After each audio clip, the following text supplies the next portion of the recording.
جی السلام علیکم، کیا حال ہے؟ سب لوگ خیریت سے؟ سب سے پہلے 9 مئی کے سانحے کی طرف آئیں گے۔ آپ کو یاد ہوگا کہ آج سے ٹھیک 2 سال پہلے ایک 9 مئی کا سانحہ ہوا تھا اور اس میں پاکستان تحریک انصاف کے ورکرز نے بہت ساری جگہوں پہ بہت ساری ملٹری انسٹالیشنز کو تباہ و برباد کر دیا تھا، بلکہ لاہور کے اندر تو ایسا خوفناک واقعہ پیش آیا تھا جو پاکستان کی تاریخ میں کبھی ایسا واقعہ پیش آیا ہی نہیں ہے۔ ایک تو کور کمانڈر کے گھر کے اندر ورکروں نے داخل ہو کے توڑ پھوڑ کر دی، بلکہ پورا گھر ہی تباہ و برباد کر دیا۔ یہ گھر اس سے پہلے قائد اعظم محمد علی جناح سے منسوب تھا اور اس کے بعد یہاں پہ کور کمانڈر رہ رہے تھے، جو ظاہر کینٹ کا ایریا ہے اور دائیں بائیں ہر طرف وہاں پہ فوج کی یونٹس ہیں، اور ان یونٹس کے اندر فوج کے علاقے کے اندر داخل ہو کے گیٹ کو کھول کے سب لوگ اندر داخل ہوئے، اور وہاں پہ کور کمانڈر کی جو فیملی تھی اس کو بڑی مشکل سے ریسکیو کیا گیا، اور وہاں پہ پھر جو توڑ پھوڑ ہوئی اس کی تصویریں بہرحال پوری دنیا نے دیکھیں۔ اس کے بعد ہم نے اپنے ہی ایک ویلا کے اندر یہ انکشاف کیا تھا کہ وہاں پہ ایک برگیڈ ہیڈ کوارٹر ہے، اور یہ وہ برگیڈ ہیڈ کوارٹر ہے جس کی قیادت جنرل باجوہ صاحب نے کی تھی۔ لہٰذا یہ فیصلہ کیا گیا تھا پاکستان تحریک انصاف کی طرف سے کہ ہم نے اس برگیڈ ہیڈ کوارٹر کو تباہ کرنا ہے۔ تو کور کمانڈر سے لے کے برگیڈ ہیڈ کوارٹر تک تقریباً 2-2.5 کلومیٹر کا فاصلہ ہے، درمیان میں بہت ساری یونٹس ہیں، بہت ساری ملٹری انسٹالیشنز ہیں، لیکن یہ جو ہجوم تھا یہ درمیان میں کسی جگہ نہیں رکا، اور کور کمانڈر کے گھر سے نکل کے سیدھا یہ برگیڈ ہیڈ کوارٹر پہنچا، اور یہ وہ برگیڈ ہے جو لاہور کی حفاظت کے لیے ہے۔ بی آر پی نہر کے اوپر ان کی تعیناتی ہوتی ہے۔ انڈیا سے اگر خدا نخواستہ کبھی کوئی انویژن ہو تو فوری طور پہ یہی وہ بریگیڈ ہوگا جو اس کو کنٹرول کرے گا، جو روکے گا۔ تو یہ لاہور کا ڈیفنس ہے بیسیکلی، اور اس ڈیفنس کو برباد کرنے کا پورا پلان بنایا گیا تھا، اور یہی وہ کیس ہے جو بعد میں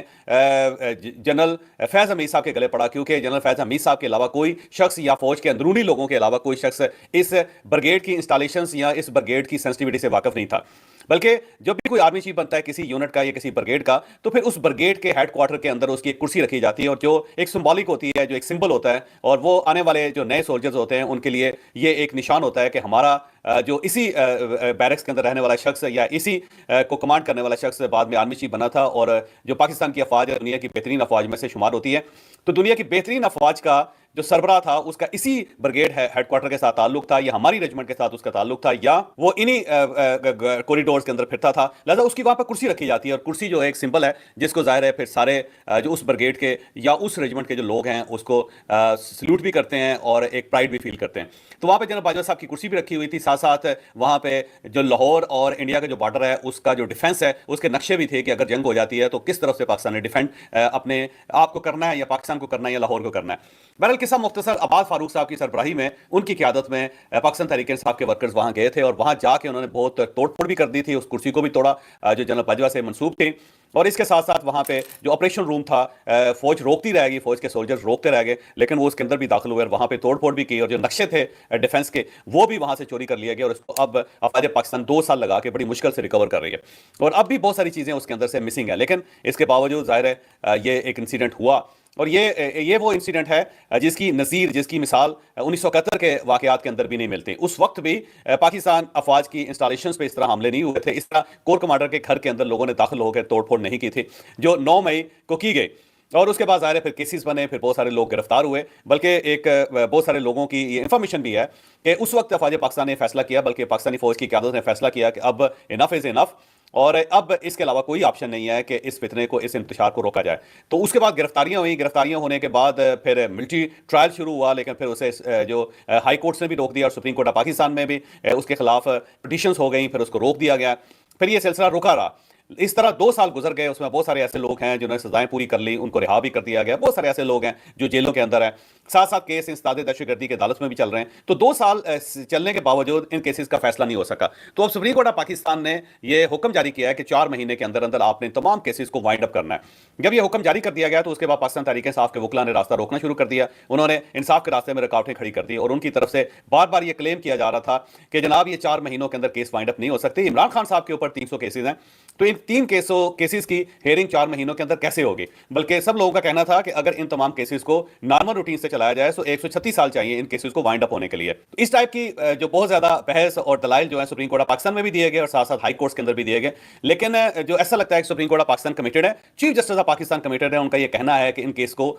کو وائنڈ اپ ہونا چاہیے۔ بلکہ آج سے 1 دن پہلے لطیف کھوسہ صاحب جو تھے وہ سپریم کورٹ آف پاکستان میں چیف جسٹس کے سامنے کھڑے ہو کے کہہ رہے تھے کہ یہ ظلم ہے، اس سے انصاف مکمل طور پہ قائم نہیں ہو سکے گا، اور یہ زیادتی ہے، اور آپ کو اس طرح کرنا چاہیے، اپنا آرڈر واپس لینا چاہیے۔ لیکن چیف جسٹس آف پاکستان نے کہا کہ ہم نے کوئی مانیٹرنگ جج اس کے اوپر تعینات نہیں کیا، ہم تو یہ چاہتے ہیں کہ 4 مہینے کے اندر جو ٹرائل کورٹس ہیں وہ اس کیس کو ختم کریں، اور ہائی کورٹس نے بھی اگر کوئی اس کے اندر پروسیڈنگ کرنی ہے تو وہ بھی ختم کرے، لیکن ہمارا عمل دخل اس کے اندر نہیں ہے، سوائے اس کے کہ 4 مہینوں کے اندر ہم یہ چاہتے ہیں کہ ان کیسز کو ختم کیا جائے۔ اور ساتھ ہی انہیں بتایا گیا کہ آپ یہ کہتے تھے کہ انصاف تو وہ ہوتا ہے جو نظر آنا چاہیے،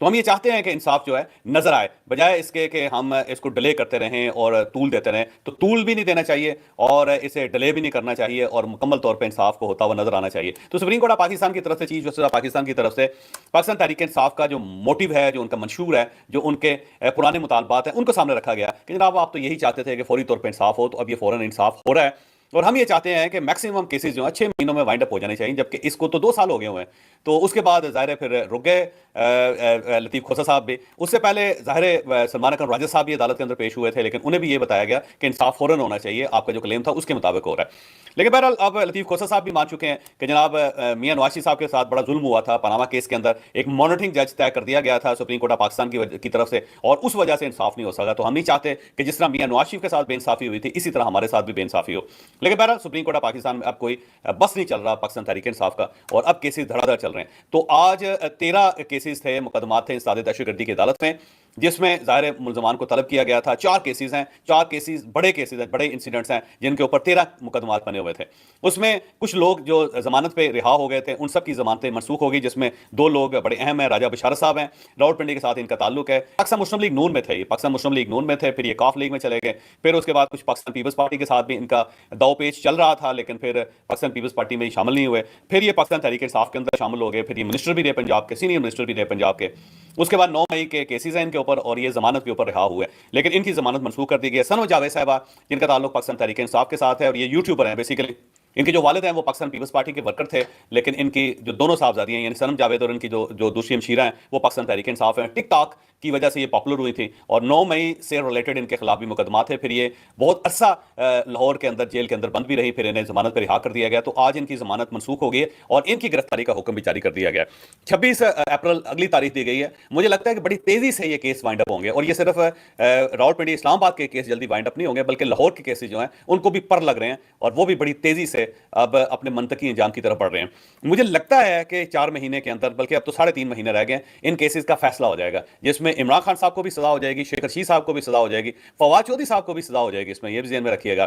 پھر شہریار آفریدی ہیں، یہ بھی اس کے اندر ہیں، اور اس کے علاوہ باقی سب لوگ بھی۔ مجھے لگتا ہے کہ آنے والے دنوں میں کوئی زیادہ ہی خوفناک قسم کے حالات پاکستان تحریک انصاف کے لیے آ رہے ہیں، جو ظاہری ایکسپیکٹ نہیں کر رہے تھے، کیونکہ ان سب کا خیال یہ ہے کہ ہماری سیٹنگ ہو رہی ہے اور اب ہماری رہائی کا ٹائم آ گیا، لیکن مجھے نہیں لگتا کہ رہائی کا ٹائم آیا، کیونکہ آنے والے دنوں میں سختیاں بڑھتی چلی جا رہی ہیں۔ اس سال بہرحال 9 مئی کے جو تمام کیسز ہیں اس میں تمام لوگ سزا یافتہ ہوں گے، کیونکہ اب اسٹیٹ نے پیچھے ہٹنے سے انکار کر دیا ہے۔ جتنی لیوریجز اور جتنا سپیس اور جتنی فیور اسٹیٹ کی طرف سے ہونی تھی، مجھے لگتا ہے کہ اب وہ ہو چکی ہے، اب معاملہ آگے بڑھے گا۔ دوسرا ایشو جو بہت بڑا اور خوفناک ایشو ہے وہ سیستان، مہرستان۔ یہ اگر آپ